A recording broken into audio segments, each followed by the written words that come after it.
Les agradezco de parte mía, de parte de Pitagórica también. Yo por mi parte le agradezco a Pitagórica por el espacio que generan para que sigamos profundizando, compartiendo, bueno, estudiando también estos temas tan interesantes. En mi caso particular, el de la espiritualidad griega, la filosofía griega, la religión griega. Y en este caso puntual, en el curso que va a comenzar este martes a las 19 horas, que se llama El legado de Pitágoras, bueno, la idea es precisamente esa, trabajar cuál fue para el mundo griego, en el mundo griego, y obviamente después de la antigüedad clásica, de la antigüedad tardía, qué es lo que nos deja Pitágoras por intermedio de otros pensadores. Se forma esa cadena de transmisión que sigue con mayor o menor presencia hasta el Renacimiento, sin duda. Bueno, y después hay que buscarla, ¿no? Proponemos siempre esa vuelta a las fuentes, y un poco ese es el espíritu del curso que comienza este martes. Nos pareció interesante hacer este encuentro previo, centrándonos en un tema particular que es uno de los elementos que forman ese legado enorme, impresionante que nos dejó Pitágoras, y que tiene que ver con un cambio en la concepción de alma, que, como hemos enunciado en la difusión de este encuentro de hoy, con Pitágoras el alma se asocia, mejor dicho, en las fuentes antiguas, se asocia con el nombre de Pitágoras y con el movimiento que se forma en torno suyo, el pitagorismo, con otro nombre como Orfeo y con el orfismo. Se relacionan, decía, en las fuentes, cambios en la forma de concebir al alma humana, y que tienen que ver precisamente con concebirla como aquello divino que hay en el ser humano, inmortal, y además, tanto en el pitagorismo como en el orfismo, como transmigrante. Es decir, que el periplo, bueno, la existencia del alma cuando se produce la muerte física, ni hablar que el alma subsiste, ¿no? Pues si estamos diciendo que es inmortal, desde ya que subsiste a la separación del cuerpo, ¿no? A la muerte física. Pero, decía, tanto en el pitagorismo como también en el orfismo, se considera que el alma tiene un paso por el más allá y después vuelve a encarnar, ¿sí? Transmigra. La palabra griega es metempsicosis para ese proceso, metempsicosis. Entonces, lo que proponíamos para este encuentro, decía, es concentrarnos en qué había antes del siglo VI, cómo era concebida el alma antes del siglo VI en el mundo griego, y, bueno, para apreciar esos cambios que se asocian, por un lado, al nombre de Pitágoras, por otro, al de Orfeo.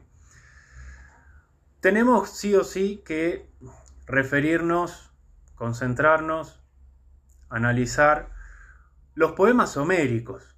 Sabemos que Homero, por un lado, Hesíodo también, pero sobre todo Homero, fue la base de la educación, de la paideia, de la formación griega. De hecho, Alejandro Magno, cuando conquista todo lo que podía conquistar, dice que es un Aquiles redivivo, ¿no? O sea, se refiere al héroe protagonista de la Ilíada. Lo mismo hace Sócrates, bueno, y después la tragedia toma temas de la épica.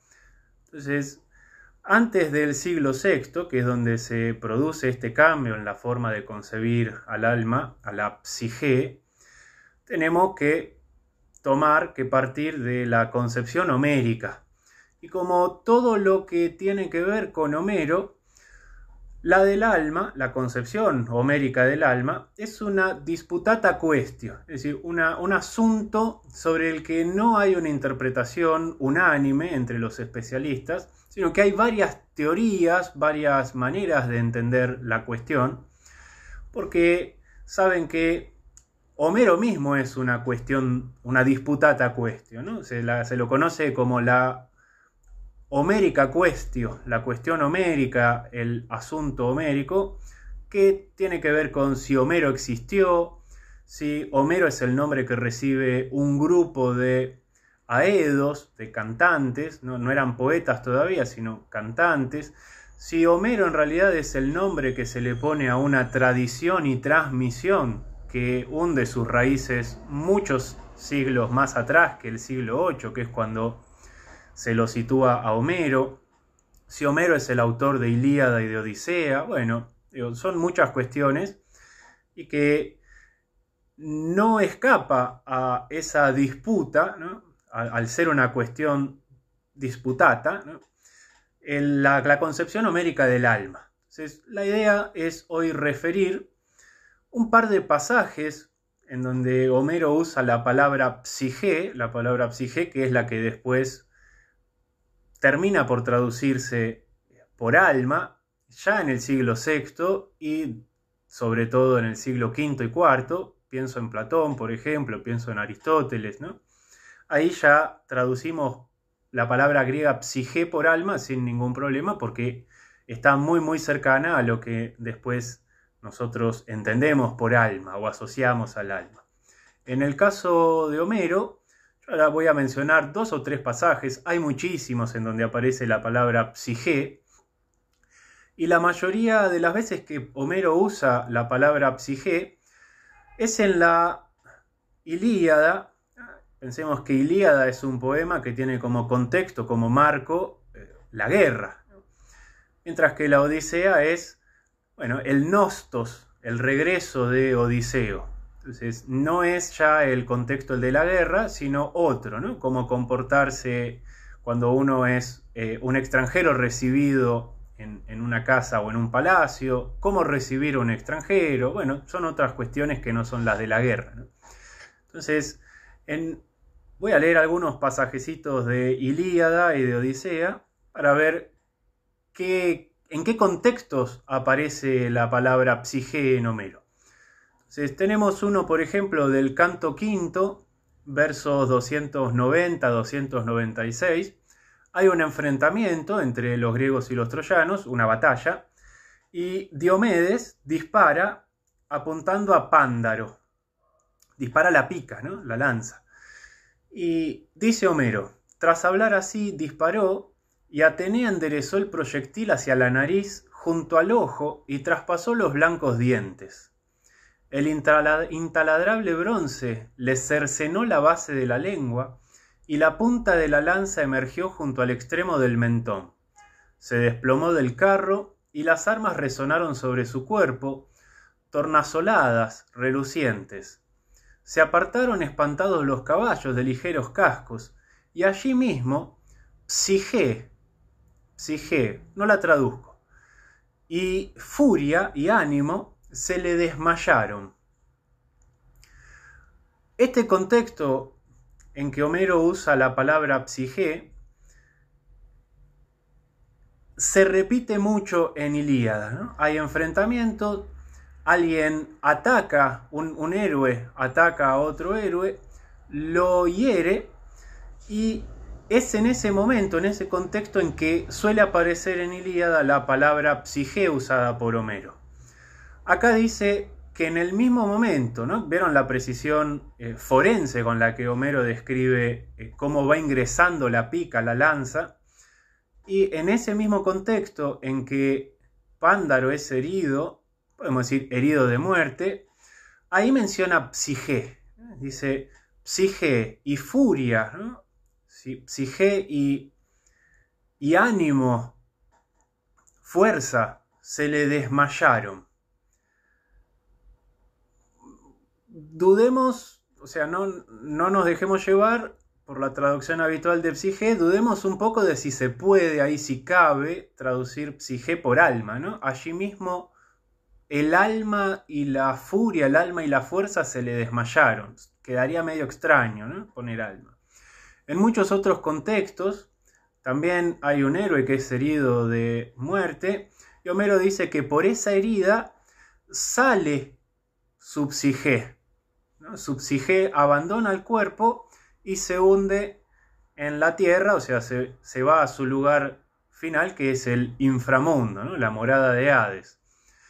Entonces decía, ¿no? Son muchos estos contextos en donde hay una herida o alguien no es herido de muerte, pero sí es golpeado, por ejemplo, entonces se desmaya y ahí aparece usada la palabra psique también. Hay otros grupos de pasajes para mencionar que ya no tienen que ver con que un héroe hiere a otro, sino que se produce, es inevitable el enfrentamiento entre dos héroes, entre dos guerreros, y Homero menciona que uno de los dos teme por su psique, o sea, en ese contexto inminente de lucha, teme por su psique, dice Homero. Y leo un último pasaje para ver si después de esto podemos ver un poco, acercarnos un poco a qué significa psique en Homero, ¿no? Que es un gran problema. En la Ilíada también, en el canto 9, versos 401-409, Odiseo va... Saben que Aquiles, ¿no? Desde el canto primero abandona la lucha, ¿no? Se enemista con Agamenón y abandona la lucha. Aquiles es el mejor de los guerreros griegos, entonces que Aquiles haya abandonado la lucha supone para los griegos, para los aqueos, bueno, que su ejército está siendo diezmado por los troyanos, con altas y bajas por ciertas intervenciones, pero hasta que no vuelva Aquiles, los griegos están en desventaja. Entonces, en el canto 9, Odiseo va a la tienda de Aquiles para convencerlo de que vuelva a la batalla. Entonces, Aquiles le responde y le dice: para mí, nada hay que equivalga a la psique, ni cuanto dicen que poseía antes Ilión. Ilión es Troya, ¿no? El nombre de Troya. La bien habitada ciudadela en tiempos de paz, antes de llegar los hijos de los aqueos, ni cuanto encierra en su interior el pétreo umbral del arquero Febo Apolo en la rocosa Pito. Es decir, nada hay que valga más que, o que equivalga a la psique, le dice Aquiles. Sigue diciéndole: mas la psique humana ni está sujeta a pillaje para que vuelva, ni se puede recuperar cuando traspasa el cerco de los dientes. Ese texto es clave para acercarnos a un poco la concepción homérica de psique.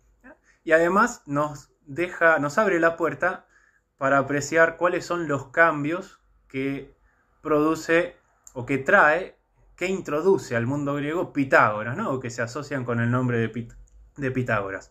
Leo lo último que dice Aquiles, ¿no? Dice: mas la psique humana ni está sujeta a pillaje, es decir, uno no puede robar una psique, para que vuelva.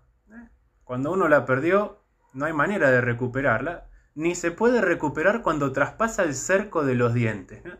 La palabra psique en griego es bien onomatopéyica, tiene que ver con un soplido. Y bueno, en el mundo indoeuropeo, pero también en el mundo semítico, las palabras que tienen que ver con alma o con la dimensión espiritual, no corporal del ser humano, están asociadas etimológicamente a viento, soplo, ¿no? Pensemos en espíritu, por ejemplo, o pneuma en griego, pneuma, donde viene el neumático, neumotórax, ¿no? Entonces, decía, ¿no? La palabra psique es bien etimológica, y una de las explicaciones de esa raíz que después da psique es precisamente esa onomatopeya de la exhalación final, ¿no? De como ese soplido final, y que acá Aquiles dice: no se puede recuperar la psique humana cuando traspasa el cerco de los dientes, ¿no? Cuando uno exhala por última vez. Entonces, bueno, esos son solo 2 pasajes, o 3, yo comenté uno sin leerlo. Hay muchos pasajes en que Homero usa la palabra psige, tanto en Ilíada como en Odisea, pero tienen que ver con estos contextos, ¿no? Entonces, lo primero que podemos decir es que la palabra psige no acepta fácilmente en Homero ser traducida por alma, o al menos no siempre, ¿no? Porque en esta última uno puede decir, bueno, el alma humana no se recupera cuando traspasa el cerco de los dientes. Pero en los contextos anteriores, tener miedo por mi psige, o sea, que un guerrero tenga miedo por su alma, no se deja traducir tan fácilmente por alma, ¿no? De hecho, las traducciones suelen traducir psige en la Ilíada por vida, por vida. Y esa es precisamente, se la traduzca por alma o se la traduzca por vida, ese es el núcleo de la concepción homérica de la psige. Tiene que ver con el principio de vida que hay en el ser humano. Es decir, como otros pueblos, los griegos constataron que en el ser humano no se reduce a la dimensión corporal, sino que hay otra dimensión que está ligada, está asociada a lo corporal, pero que no queda reducida a lo corporal. Y es a esa dimensión a la que con otras palabras, pero también con psige, Homero se refiere.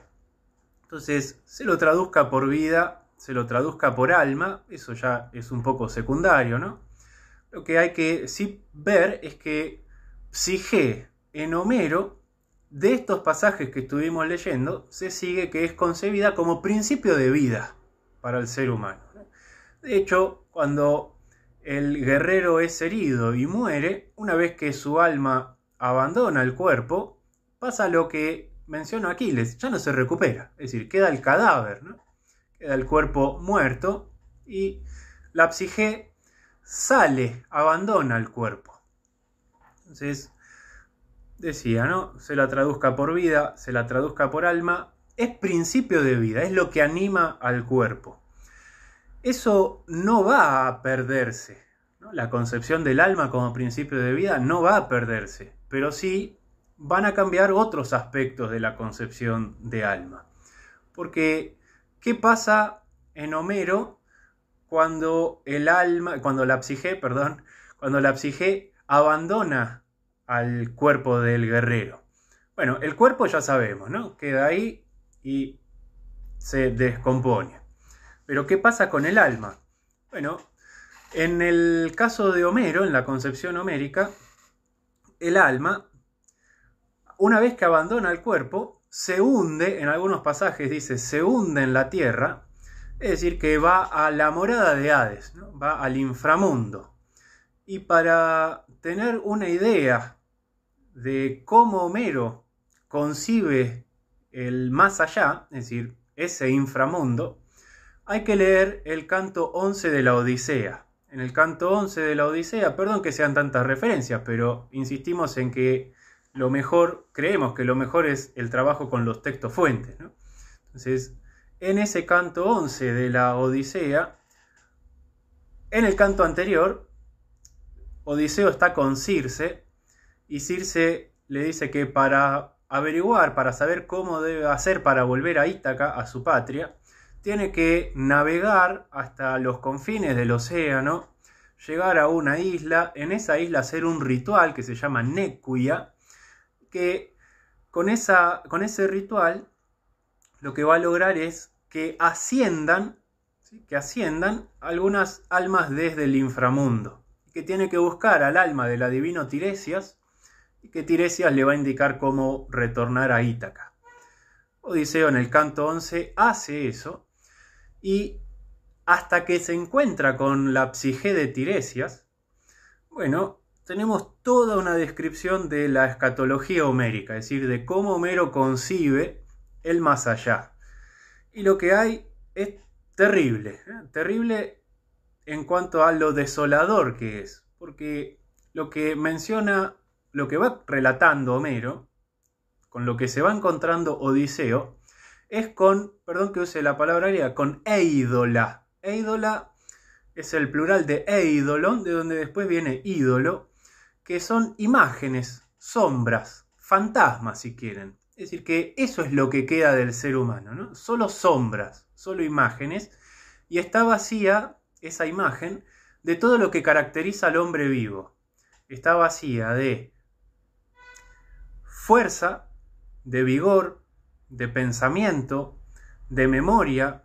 Entonces, son como sombras que tienen la forma del cuerpo humano, digamos, del cuerpo del guerrero en vida, pero no tienen ningún sustento, es decir, no hacen otra cosa más que dar vueltas, ¿sí? Dar vueltas, y es una existencia, la de la psique en el más allá, muy vacía, no hacen ninguna otra cosa.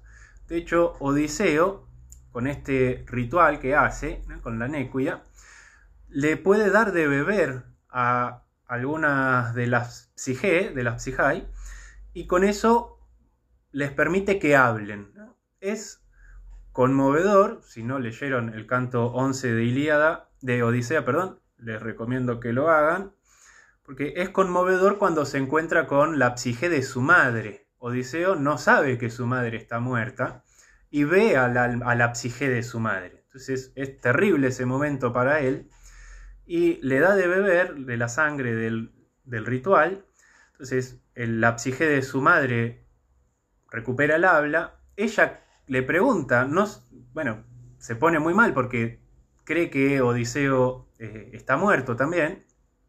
Le dice que no. Ella le cuenta que murió de tristeza esperándolo, y en varios momentos Homero menciona cómo Odiseo y la psique de su madre quieren abrazarse y no pueden. Básicamente porque las psique en el más allá son sombras. Son sombras, no tienen nada de contenido.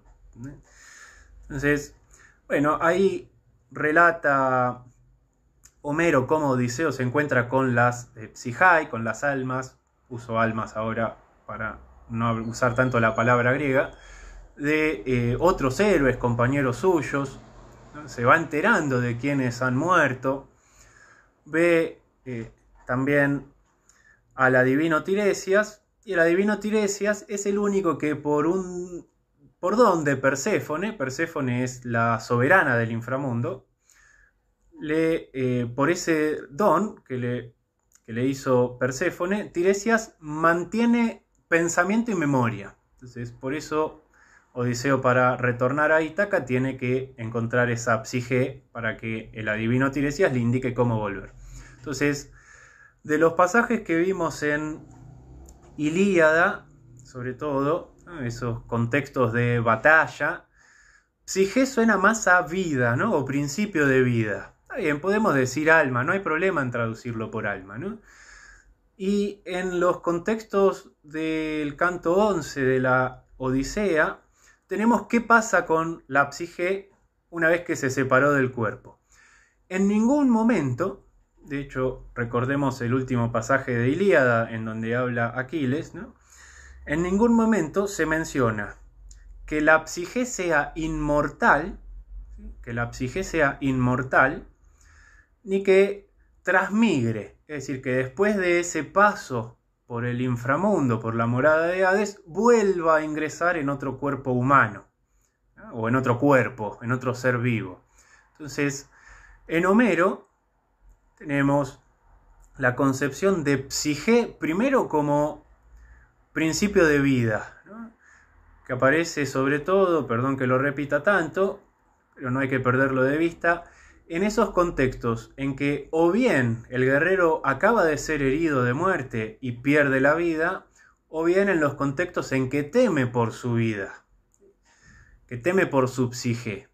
Y en el canto 11, sobre todo el canto 11, pero también se podría referir al canto 24 de Ilíada, donde aparece la psique de Patroclo, ¿no? Pero sobre todo en el canto 11 de Odisea se ve bien la concepción escatológica de Homero, que recordemos, ¿no? Homero, con los problemas del caso de si fue un personaje que existió, si es una tradición, si es el mismo autor de los dos poemas épicos, pero lo importante es que Homero,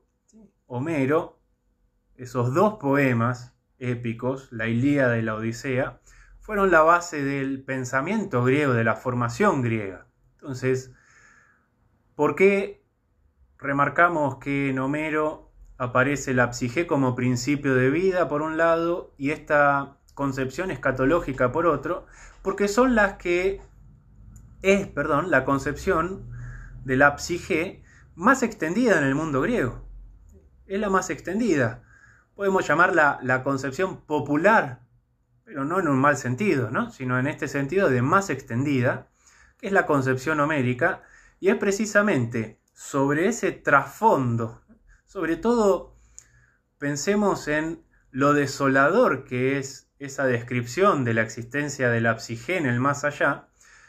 Son estos elementos, además de influencias no griegas, las que hacen que en el siglo VI a.C., de vuelta, asociadas por un lado a Pitágoras y el pitagorismo, por otro lado a Orfeo y el orfismo, se produzca un cambio en la concepción de psique, no como principio de vida, eso se va a mantener, pero sí ahora se la va a entender como teniendo un origen divino o una naturaleza divina. Eso no aparece en Homero, así que es una novedad del siglo VI a.C., como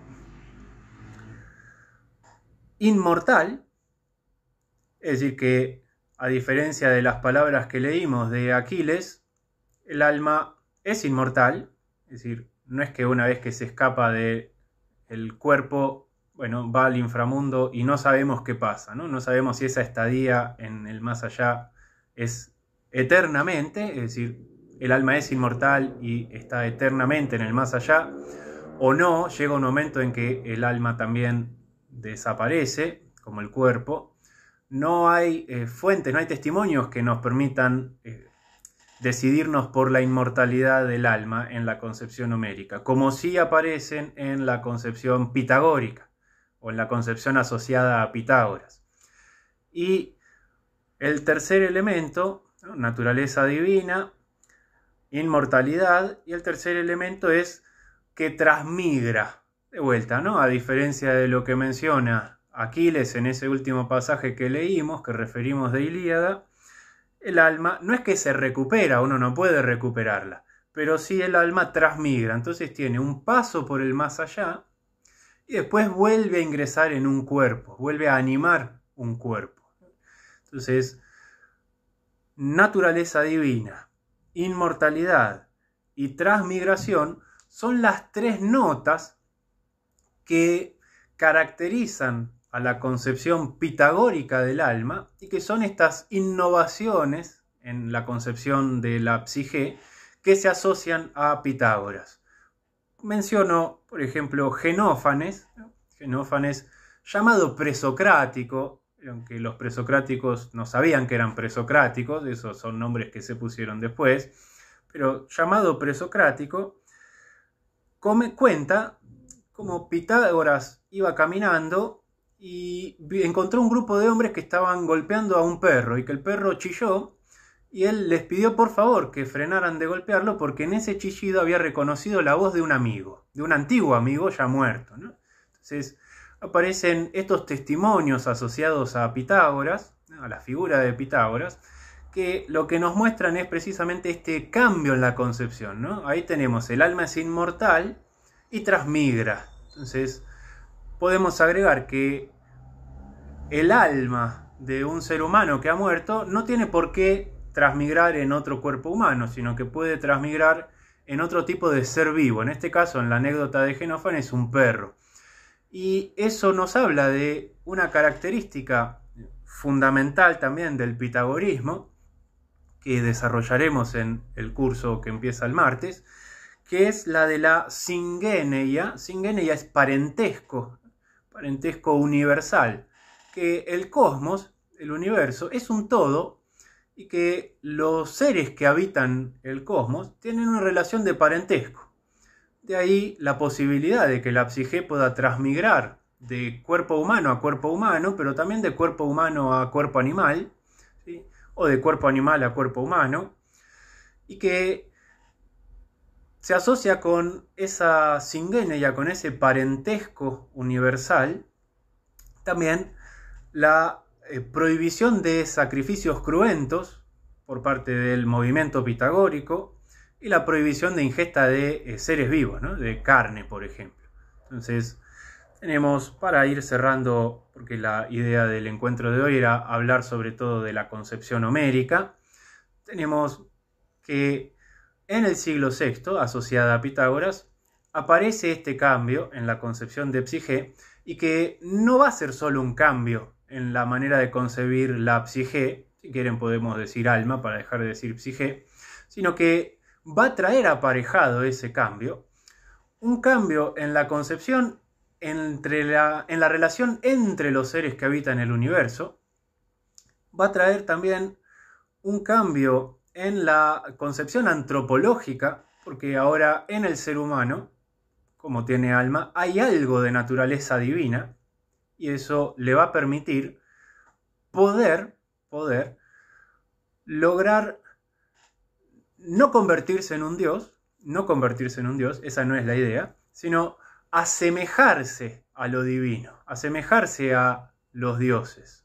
Eso es precisamente el tema del curso, ¿no? Que iniciamos el martes. Que, bueno, desarrollaremos esa idea de la divinización o la theiosis, se dice, ¿no? O la homoiosis, el hacerse semejante a lo divino. Entonces, la idea hoy era esa, ¿no? Resumir, presentar de manera muy resumida la concepción homérica y el cambio que viene asociado al nombre de Pitágoras y del pitagorismo. Bueno, para ir finalizando, en la semana nos dejaron algunas preguntas, algunas consultas con respecto al encuentro de hoy, que todas giran en torno a Pitágoras, sobre todo, que tienen que ver algunas con el tema de las fuentes. Hay algo que ocurre con Pitágoras, que también ocurre con otros personajes importantes en la historia del pensamiento y de la espiritualidad, no solo griega, ¿no? No solo griega, que es el tema de la fuente. No dejaron fuentes escritas, entonces algunos estudiosos, más del ámbito de la academia, ¿no? Dicen, bueno, como no dejaron fuentes escritas y las fuentes son posteriores, no podemos estar seguros de si lo que dicen esas fuentes posteriores era lo que pensaba o lo que transmitía este personaje que existió varios siglos antes y no dejó nada escrito. Bueno, suele ocurrir que cuando la persona, llamémosla el inspirado, ¿no? El transmisor, está vivo, la transmisión es oral. No es una transmisión escrita, no tiene necesidad de poner por escrito su pensamiento o ese mensaje que está transmitiendo, sino que hay necesidad de fuentes escritas cuando la transmisión oral ya se va cortando, ¿no? Va perdiendo fuerza. Eso explica que muchas de las fuentes que vamos a usar en el curso, pero que se usan habitualmente para enterarse del pensamiento de Pitágoras y del pitagorismo, son posteriores, ¿no? Platón, con los problemas de Platón como fuente, Aristóteles, ¿no? Siglo IV, fuentes más posteriores, y si está mal dicho más posteriores, pero fuentes todavía más cercanas a nosotros, es decir, más alejadas al siglo VI a.C., como por ejemplo Porfirio, Jámblico, filósofos neoplatónicos, ¿no? Que ya son de nuestra era, no antes de Cristo, sino después de Cristo. Pero sostenemos esto, ¿no? Que no hay problema en que las fuentes sean posteriores, que estén separadas por varios siglos, porque lo que entendemos es precisamente que la transmisión es fundamentalmente oral, y que esa transmisión oral no se pierde, aunque no la veamos escrita en fuentes. pero que sí en algún momento es necesario ponerlas por escrito, como se puede ver, por ejemplo, en la vida pitagórica de Jámblico, ¿no? Que es una gran fuente para estudiar el pitagorismo. Y eso nos lleva a otro tema que tenía que ver en varias de las preguntas que nos dejaron, tenían que ver con este otro tema, no el de la fuente, sino el de por qué a Pitágoras no se lo tiene tan en cuenta, no se lo tuvo y no se lo tiene tan en cuenta como pensador o como figura, a diferencia de lo que pasa con Platón y Aristóteles. Entonces, les quería leer, si no les molesta, después vamos a dejar las fuentes, ¿sí? los textos citados. Les quería leer lo que dice Peter Kingsley. Peter Kingsley es un gran estudioso de la sabiduría, no solo griega, sino de la antigüedad. Peter Kingsley, en un hermoso libro que trata sobre Parménides y que se llaman Los oscuros lugares del saber, dice lo siguiente, ¿no? Lo dice en relación a Parménides, pero me parece que nos sirve a nosotros en relación a Pitágoras, con estas consultas que nos hacían. Dice Peter Kingsley, dice: sin embargo, se afirma que no sabemos casi nada de él. De vuelta, lo está diciendo de Parménides, lo usamos para Pitágoras. Resulta poco sorprendente. Platón y su discípulo Aristóteles se han convertido en los grandes nombres, los héroes intelectuales de nuestra cultura. Pero una de las desventajas de crear héroes es que cuanto más los elevamos, más larga es la sombra que proyectan, y más es lo que pueden ocultar y llevar a la oscuridad. Entonces, ¿por qué Platón? ¿Por qué Aristóteles? Bueno, Platón es el primer filósofo que nos deja obra escrita. Los presocráticos, los llamados presocráticos, tenemos noticias de que escribieron algún tratado, pero Platón tuvo una importancia tan fuerte, además de fundar su academia, ¿no? Su escuela. Fue una figura tan importante que nos llega más de lo que escribió Platón. Es decir, estamos en una situación privilegiadísima con respecto a la obra de Platón, aunque no nos llegan los testimonios de las enseñanzas orales, que las tuvo, ¿no? Entonces, por un lado tenemos eso, ¿no? ¿Por qué se privilegia tanto a Platón y a Aristóteles y no tanto a Pitágoras? Tiene que ver con el tema de las fuentes y cómo se entienden las fuentes. Se entremezclan un poco los dos temas, ¿no? El de las fuentes y el de la poca importancia que en los estudios se le suele dar a Pitágoras, que tiene que ver precisamente con esto que menciona Peter Kingsley, ¿no? La importancia de Platón, la importancia de Aristóteles es tal para la historia posterior del pensamiento, sobre todo occidental, que opaca o esconde, ¿no? los filósofos anteriores. Tal es así que se suele hablar de platonismo, platonismo medio, neoplatonismo, platonismo del Renacimiento, cuando en realidad, al menos es mi manera de entender a Platón, cuando en realidad cuando uno lee Platón y después estudia el pitagorismo, se da cuenta de que el platonismo es un derivado del pitagorismo, está fuertemente influenciado por el pitagorismo. Entonces debería hablarse de pitagorismo, de un pitagorismo platonizante o un platonismo pitagorizante, y así seguir esa línea de transmisión, ¿no? Pero que en realidad, por favor, no estoy diciendo que Platón haya tomado las enseñanzas de Pitágoras y las haya transmitido y nada más. Platón tiene su pensamiento, como lo tienen Plotino y otros neoplatónicos, pero lo que estoy diciendo es que cuando uno compara o pone en contexto la filosofía platónica con la filosofía o el pensamiento o la espiritualidad pitagórica, se da cuenta que hay una gran cercanía entre los dos, ¿no? Entre los dos modos, entre las dos sabidurías. Que el platonismo es un pitagorismo. Obviamente que hay otras influencias, como la socrática, como la del orfismo, pero el núcleo fuerte del platonismo es un pitagorismo. Al menos, insisto, ¿no? Esa es mi manera de entender a Platón. Entonces, ¿por qué Platón? ¿Por qué Aristóteles? Bueno, por la importancia que tuvieron, ¿no? Por la importancia que tuvieron en la antigüedad, en los siglos posteriores, y sobre todo por haber dejado obra escrita, cosa que Pitágoras no hizo, ¿no? Ya explicamos, porque no hacía falta. Y una última consulta, ya con esto vamos cerrando, tiene que ver con algo así como la psicología pitagórica, en el sentido de la relación entre la psique, el alma, y la música. Entonces, en el pitagorismo, Pitágoras, ¿no? En el pitagorismo hay como distintas manifestaciones de la misma concepción. La concepción es, por ejemplo, podemos llamarla como una concepción matemático-musical del universo.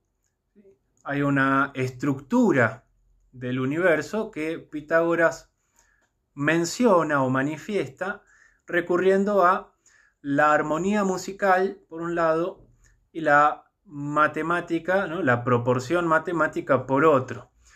Esa misma, llamémoslo así, estructura del universo es la que encuentra el correlato en el modo de vida pitagórico, ¿no? Con todas sus prescripciones y demás, ¿no? Sus prohibiciones alimenticias, de vestimenta, de prácticas y demás.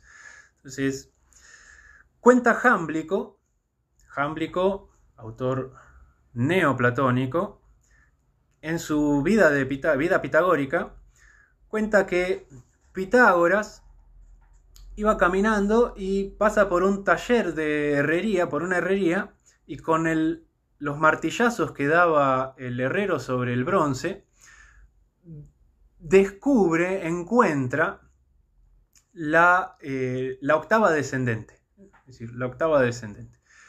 Cuenta Jámblico también que Pitágoras, por la agudeza de no de su oído, ¿no? Sino de su alma, de su psique, pudo acceder a la armonía, a esa sinfonía que producen las esferas, es decir, a la armonía de las esferas, se lo conoce con ese nombre, es decir, a esa música que producen los astros, que se produce en el universo, que está constantemente sonando, pero que nosotros no la escuchamos.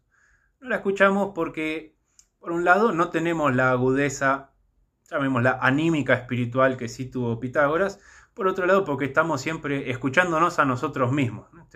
Siempre estamos tomados por nuestros propios problemas, entonces no podemos esperar a abrirnos a los sonidos del universo.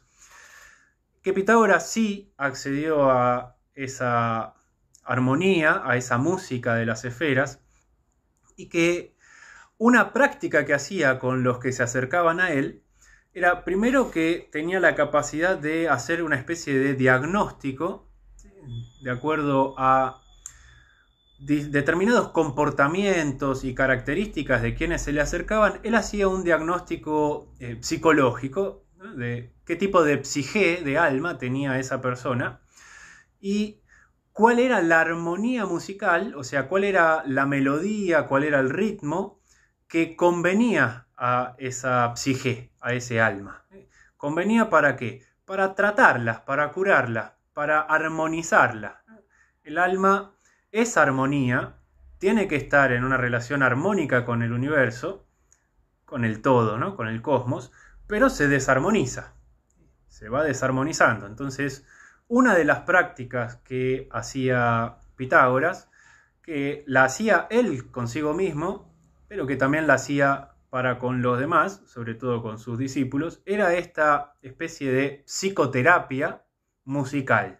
Es decir, encontraba la melodía, el ritmo, la armonía musical adecuada para cada tipo de almas y para cada tipo de afecciones que tenían esas almas. Entonces, esa es no la novedad, sino la relación que hay en Pitágoras entre alma, música, matemática, podemos agregar, que siempre tiene que ver con la idea de armonía. Siempre lo que está ahí en el fondo, sea con su manifestación matemática, musical, anímica, espiritual, modo de vida, siempre el concepto que surge es el de armonía, ¿no? El de armonía. Eso, bueno, estos son temas que trabajaremos en el curso que empieza el martes y que, bueno, tenemos la suerte de que la primera clase va a participar maestro y amigo Leandro Pinkler, así que, bueno, es para no perdérsela. Y, bueno, por mi parte los invito, si quieren participar del curso, también los invito, si quedó alguna consulta, alguna pregunta de lo que fui hablando en este encuentro, pueden dejarla por mail a través de la página de Pitagórica, pitagórica.net, y si no, a través de alguna de las redes sociales de Pitagórica, Facebook, Instagram, y en la medida en que el tiempo me vaya dejando, yo las iré respondiendo. Así que, por mi parte, les agradezco mucho que se hayan conectado hoy, que hayan podido estar en este espacio. Que, bueno, siempre es lindo, hoy no fue tanto de intercambio, pero siempre es lindo intercambiar pensamientos sobre estas cuestiones tan importantes como la psicología en este caso, la psicología homérica y pitagórica en este caso. Y bueno, el video queda grabado, lo pueden volver a ver, así que por mi parte les vuelvo a agradecer, le agradezco mucho a Pitagórica y nos estamos viendo.